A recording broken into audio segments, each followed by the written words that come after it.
waktu dikejar-kejar oleh Saul. Ya. Lalu Tuhan Yesus menyembuhkan orang pada hari Sabat. Ya. Pattern apa yang Tuhan sedang mau ceritakan di sini?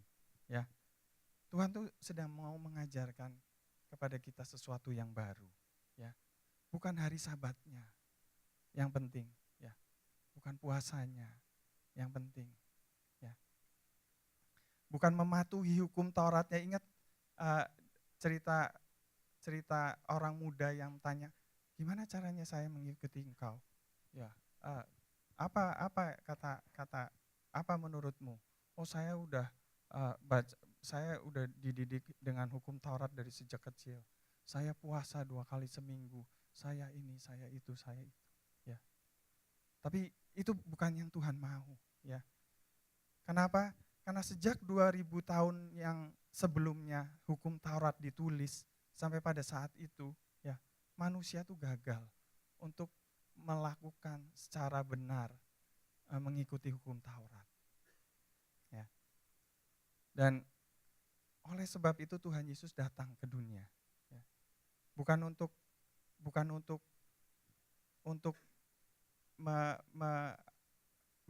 menjalankan lebih ketat dari hukum Taurat, enggak.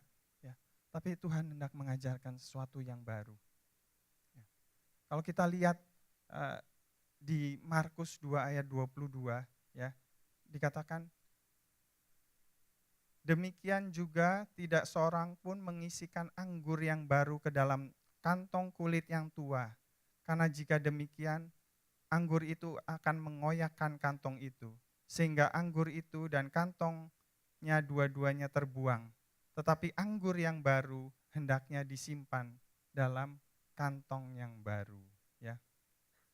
Tuhan mau mengajarkan sesuatu yang baru. Tapi untuk kita bisa menerima sesuatu yang baru, Tuhan juga mau kita berubah. Cara pikir kita berubah. Ya. Bukan karena pekerjaan kita diselamatkan.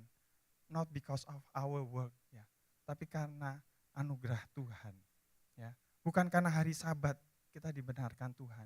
Made righteous. Ya. Bukan karena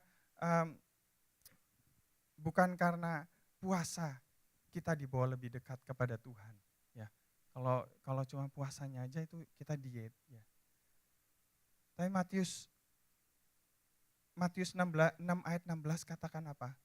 Kalau kita puasa untuk gaya-gayaan, ya, supaya orang lain mengira bahwa rohani kita hebat, dikatakan, wah, orang dulu tuh, orang Yahudi kalau berpuasa tuh mengoyakkan pakaian, lalu menaruhkan kain kabung, lalu abu di kepalanya. Ya. Tapi bukan itu yang Tuhan mau. Ya. Tapi Tuhan katakan berpuasalah dengan cara yang benar. Sama juga dengan hari Sabat. Ya. Di Markus 2 ayat 27 dikatakan hari Sabat itu diadakan untuk manusia, bukan manusia untuk hari Sabat. Supaya kita punya hari-hari yang tetap untuk menyembah dan memuji Tuhan kita. Tapi yang Tuhan mau adalah kita datang kepada Dia, ya. Kita menyembah dan memuji Tuhan kita. Ya. Apa yang Tuhan mau kita lakukan pada waktu kita berpuasa, ya, untuk menjauhi kesenangan dunia, ya. Kenapa puasa? Kenapa makan? Ya. Kebanyakan orang kan kesenangannya, kecuali saya, kesenangannya tuh makan, ya. Kesenangannya tuh makan. Jadi ya udah ambil puasa. Tapi sebenarnya yang dimaksudkan adalah untuk kita jangan melakukan hal-hal yang kesenangan dunia kita. Kenapa? Pada saat kita berdoa dan berpuasa, Tuhan mau kita memusatkan perhatian kita pada Tuhan kita. Kita memberikan waktu kita lebih kepada Tuhan kita daripada melakukan hal-hal yang lain. Ya, mengkonsentrasikan diri kita pada Tuhan kita. Kita berpuasa sehingga kita punya lebih banyak waktu untuk Tuhan kita. Ingat Yesaya 58 ayat 3. Kamu masih melakukan hal-halmu yang sibuk dengan pekerjaan-pekerjaanmu. Tetapi kau tidak melakukan apa yang Tuhan kehendaki. Ya. Itulah puasa yang Tuhan mau. Doa dan puasa yang Tuhan mau kita Joyce Meyer katakan bahwa doa itu adalah hubungan pribadi kita dengan Tuhan. Ya. Personal relationship and intimate activity between God and an individual dikatakan. Ya. Kalau kita sering atau biasanya kita datang ke Tuhan hanya untuk minta. Tuhan, saya minta ini, saya minta itu. Ya. Tapi biarlah pada hari-hari ini, di 40 hari ke depan ini, kita boleh datang kepada Tuhan, bukan hanya dengan permintaan kita, bukan hanya dengan kebutuhan kita, tapi kita bisa datang dengan kerinduan kita untuk kita bisa kenal kepada Tuhan kita lebih lagi. Ya.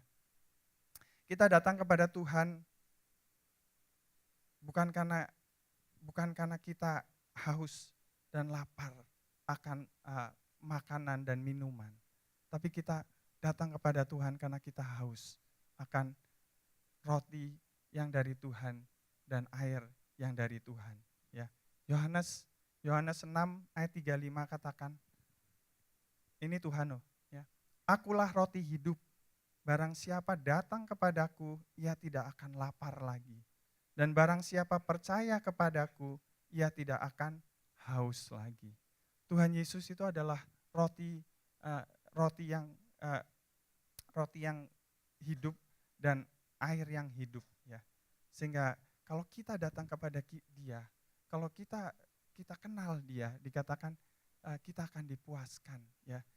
Kita akan dipenuhi segala kebutuhan kita, ya. Ingat Yohanes 10 ayat 10 katakan, carilah dulu kerajaan Tuhan, maka segala sesuatunya akan dipenuhi, katanya. Ya. Nah,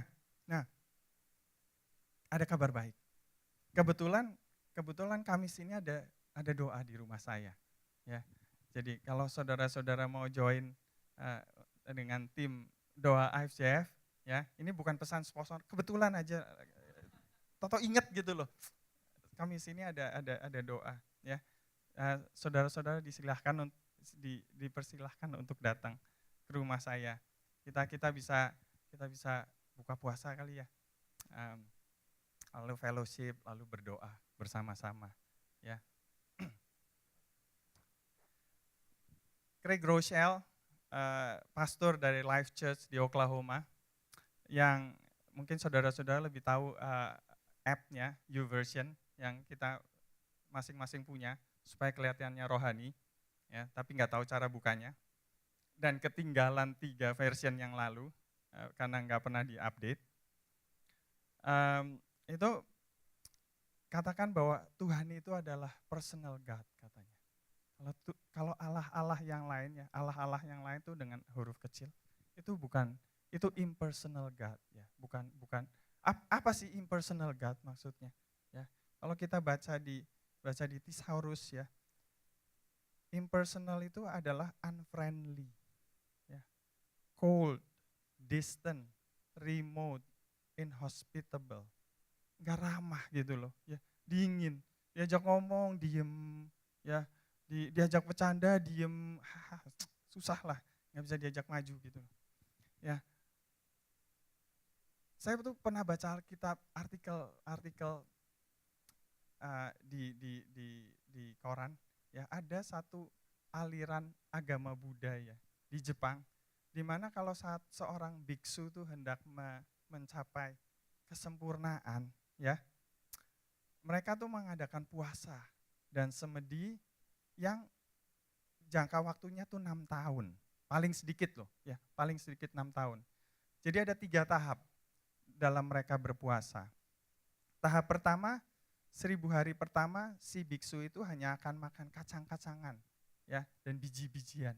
Supaya apa? Supaya kurus, ya, karena dia nggak makan makanan yang lain, tapi dia masih kerja, jadi dia kurus, ya, akhirnya dia nggak punya tenaga, tapi maksudnya supaya otot-ototnya, daging-dagingnya tuh hilang, ya.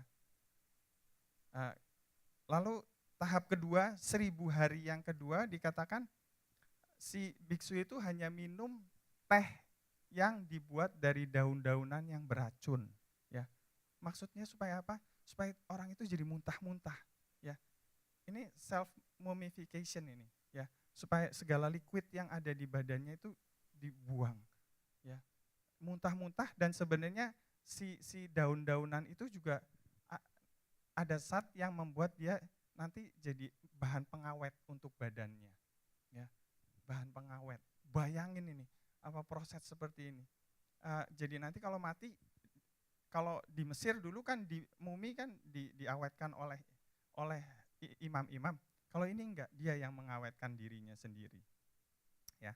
Setelah tahap kedua 1000 hari itu, lalu ada tahap ketiga. Nah di tahap, mestinya kalau udah di tahap ketiga mungkin orangnya juga udah nggak bisa apa-apa ya, udah lemes gitu loh. Lalu dimasukkan ke dalam yang namanya uh, peti batu yang seperti cetakan sehingga orang itu duduk seperti posisi bersila, lotus seperti lotus katanya kalau di agama Buddha, ya. Nah lalu duduk di situ ditutup setiap hari itu dia kalau masih hidup jadi setiap hari dia bunyiin bel ting gitu, oh jadi tahu dia masih hidup. Besokannya lagi dia bunyiin lagi ting, oh dia jadi tahu. Sampai akhirnya si orang itu nggak kuat atau mati, jadi nggak ting lagi kan, ya. Jadi nggak membunyikan belnya lagi. Lalu ya ditunggu, mungkin ada yang bilang sampai 1000 hari lagi supaya mungkin supaya benar-benar itu badannya jadi mumi kan ya. Nah setelah 1000 hari di tahap ketiga lalu batu itu dibuka, ya, dilihat si bekas orang itu jadi mumi. Kalau dia jadi mumi maka dia akan dibawa ke tempel.